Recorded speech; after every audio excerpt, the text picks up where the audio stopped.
Se você pudesse escolher um número de séries para você ganhar massa muscular, qual você escolheria? 22, 42 ou 52 séries por semana?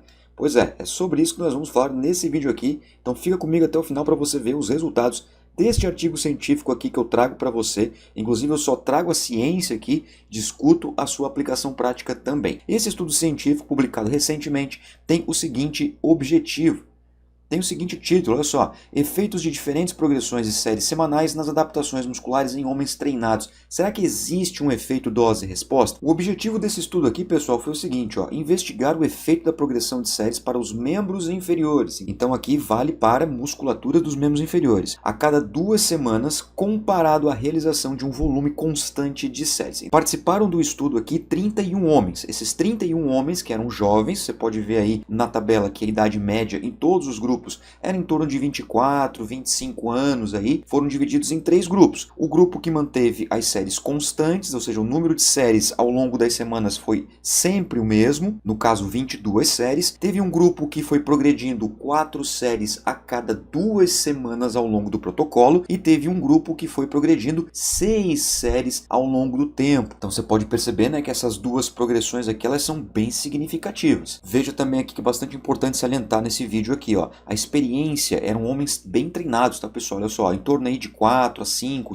anos e meio de experiência com treinamento de força. E eles tinham aí, em torno de 1,6 a 1,8 vezes o peso de um RM pro agachamento em relação à sua massa corporal. Um exemplo prático: se por acaso tivesse aqui algum homem com 100 kg, aproximadamente 160 até podendo chegar ali 180 quilos era o seu 1RM, ou seja, uma repetição máxima no agachamento. Isso significa dizer que eram homens bem fortes. É importante também deixar claro aqui, por isso que eu trouxe essa tabela aqui, tá, pessoal? O número de séries que eles já estavam acostumados a fazer, em torno de 15, 16, 19 séries aqui para esse grupo, era a experiência que eles já tinham com o treinamento. Esse P que vocês estão vendo aqui, esses valores que vocês estão vendo aqui na direita, significa que não tem diferença entre os grupos. Então, os grupos são praticamente homogêneos. Isso significa que eles são estatisticamente idênticos. Isso é importantíssimo, né? Porque se tivesse algum grupo diferente do outro, a gente já teria aí um viés em relação à sua execução. Aqui está o desenho de tudo, pessoal. Olha só que legal. Eles fizeram aqui avaliações antropométricas, fizeram análise de ultrassom, fizeram um teste de um RM, fizeram também a familiarização de todos os processos, de tudo que ia acontecer. Aí depois foram para a burdoada, né? Foram para a prática em si, que durou 12 semanas, onde o grupo constante manteve 22 séries por grupamento muscular. Esse grupo aqui ele começou com 22 séries, mas foi progredindo 4 séries a cada 2 semanas, e esse grupo aqui também começou com 22 séries, mas foi aumentando 6 séries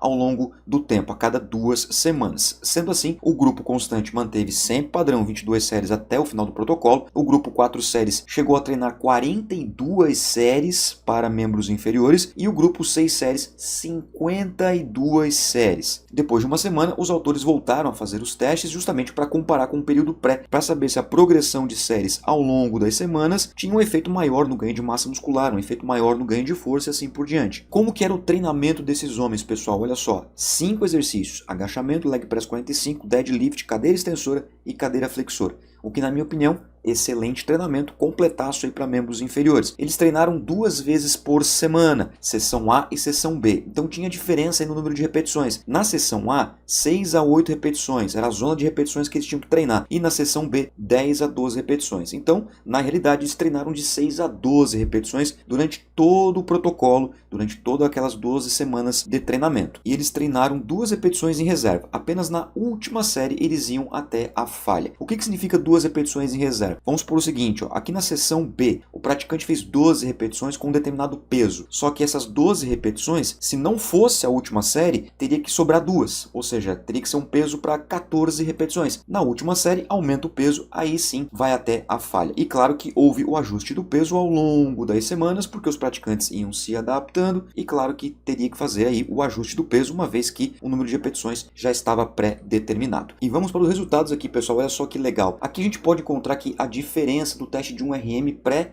versus pós no agachamento com barra. O grupo que manteve constante 22 séries ao longo do protocolo teve um aumento médio de 8,6% no peso movido para uma repetição no agachamento com barra depois dessas 12 semanas. O que é esse ES? Tamanho de efeito. Tamanho de efeito é uma dimensão que a gente utiliza na estatística para avaliar a magnitude deste tipo de intervenção, que no caso aqui foi o protocolo de treinamento de 22 séries, 0,47, um tamanho de efeito aí moderado. O tamanho de efeito é muito simples de entender, quanto maior, melhor, e quanto mais próximo de zero, pior é, ou seja, a intervenção pouco foi significativa. Veja que aqui ó, o grupo teve na média aí um aumento de 10, 12 quilogramas, tá? Aqui são quilogramas e aqui o percentual. Já o grupo que fez aquela progressão de 4 em 4 séries a cada 2 semanas teve um aumento médio de 12,7%, tendo um tamanho de efeito de 1, ou seja, bem alto esse efeito aqui, né? Que significa aí aproximadamente ali quase 20 kg de aumento de 1 RM em apenas 12 semanas no agachamento com barra. Já o grupo 6 séries teve um aumento lá de pouquinho mais de 25 kg, o que significa em torno aí de 19% de aumento. Mas o tamanho de efeito foi menor do que o grupo 4 séries. Por quê? Porque aqui a gente tem muita variação entre os indivíduos. Teve indivíduo que ganhou um pouquinho mais de 20 kg, mas teve indivíduo que ganhou lá quase 30 kg de 1 RM. Aqui ele foi mais homogêneo, tá vendo? Aqui foi mais próximo realmente um do outro, o que nos mostra que o número de séries aumentando, isso fica mais sensível à individualidade biológica. Aqui nós temos, medido por ultrassonografia, o vasto lateral em centímetros quadrados, ou seja, a espessura muscular, o quanto aquele músculo aumentou. Veja que o grupo que manteve constante 22 séries aumentou em torno de 4% o tamanho do vasto lateral medido por ultrassonografia. O grupo 4 séries, que foi aumentando 4 séries, 9,8%. E o grupo que fez um aumento de 6 séries, teve aí um aumento em torno de 11%. Veja que o tamanho de efeito mostra que quanto maior o número de séries, maior é o ganho do vasto lateral. Isso medido por ultrassonografia. Agora, quando a gente olha a progressão do volume, né, pessoal, o volume load, que é séries vezes repetições vezes o peso do exercício, a gente vê que em termos de progressão, é claro que aumentando o número de séries, a gente vê que os indivíduos acabam conseguindo evoluir mais em termos de progredir as cargas de treino. E carga de treino entende-se como produto, ou seja, a multiplicação entre séries, repetições e também o peso do exercício. O grupo que manteve 22 séries, como o número de séries foi igual ao longo do protocolo, teve apenas um ou outro ajuste do peso, então o volume load praticamente não se alterou, né? Teve um aumento percentual aí por causa da adaptação que acontece ao longo dos ciclos de treino. E essa imagem aqui mostra bem nítido, né, que quanto maior o número de séries, a gente vê que existe também uma maior progressão nas cargas de treino. Veja que o grupo 4 séries e o grupo 6 séries, eles tiveram um aumento da carga de treino comparado ao grupo constante, mostrado aqui por esse asterisco. Mas entre esses dois grupos aqui não teve diferença estatística. Esses quadradinhos que vocês estão vendo são os indivíduos. Então veja que teve indivíduo que não conseguiu progredir muito bem aqui, ó, tá vendo? Ó? Tem indivíduo aqui que ficou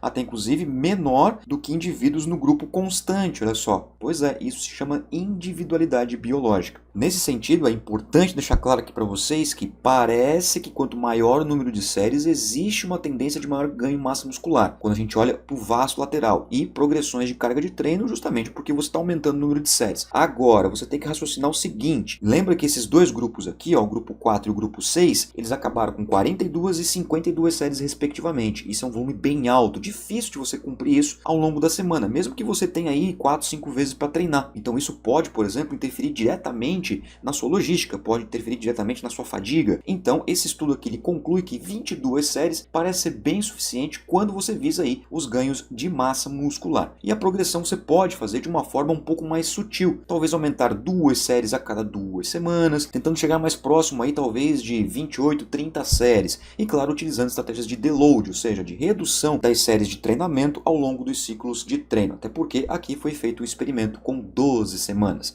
mas e as semanas subsequentes? Então fica aí para você essa pergunta. Agora eu quero saber de você, quantas séries por semana você faz de quadríceps? Coloca comigo nos comentários, mesmo que você não seja da área de educação física, mas coloca aqui, vamos discutir, que isso é importante para a gente continuar crescendo, beleza? Muito obrigado pela sua atenção, forte abraço, tamo junto, tchau!